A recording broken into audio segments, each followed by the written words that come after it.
The 16th Capital Confidence Barometer results show a message of bullishness.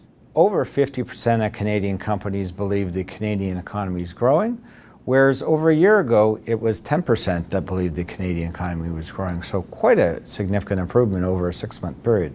And then when I look at foreign countries looking at Canada, it's very impressive to see that for the second time in a row, Canada is again in the top 5 global investment destinations.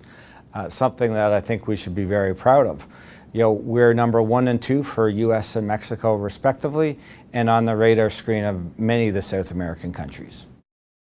You know, the timing of the survey this year was very interesting, being in the winter of 2017. Most people will recognize that that's a time of tremendous political uncertainty.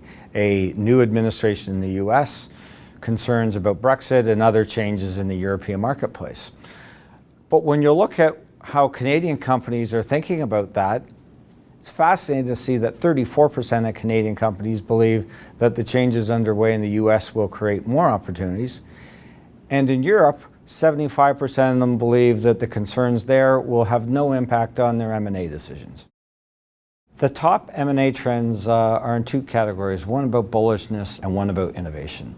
On the bullishness side of things, it's impressive to see that 62% of Canadian companies are considering an acquisition over the next year. That's up from 48% 6 months ago and significantly greater than the global average. So, you know, Canadians are more bullish than their global peers and more bullish than they were 6 months ago. I think it's also interesting to see that 2 industries that are so critical to the Canadian economy are showing up in our top sectors. You know, both mining and oil and gas companies are looking to be acquisitive over the next few months.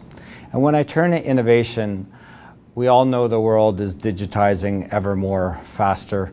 You know, companies are looking to future-proof their business by acquisitions or joint ventures with smaller companies.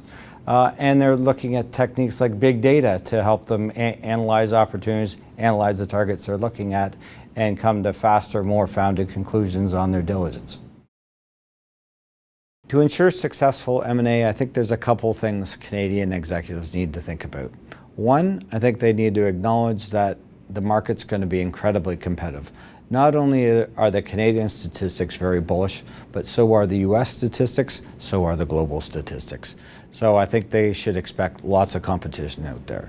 Canadian companies tell us that their pipelines are strong. Well, that's great, but they also need to make sure that the same targets they're pursuing don't become a target of their competitors. So I think they need to nurture those pipelines. I think they need to work hard to demonstrate to the companies they're pursuing why they're the best partner for them. I think they need to be serious about their diligence. I think they need to think hard about synergies that they can achieve on the acquisitions. And I think they need to be prepared to walk away from deals. The majority of our survey participants have walked away from deals, and 65% of those have walked away because of diligence findings. Canadian executives need to continue with that same sort of rigor and persistence. In closing, Canadian and global companies believe the economy is very strong, and that's helping stoke the M&A environment. By being creative and innovative, Canadian companies can demonstrate to the world why Canada is a great place to invest and why Canadian companies deserve a place on the world stage.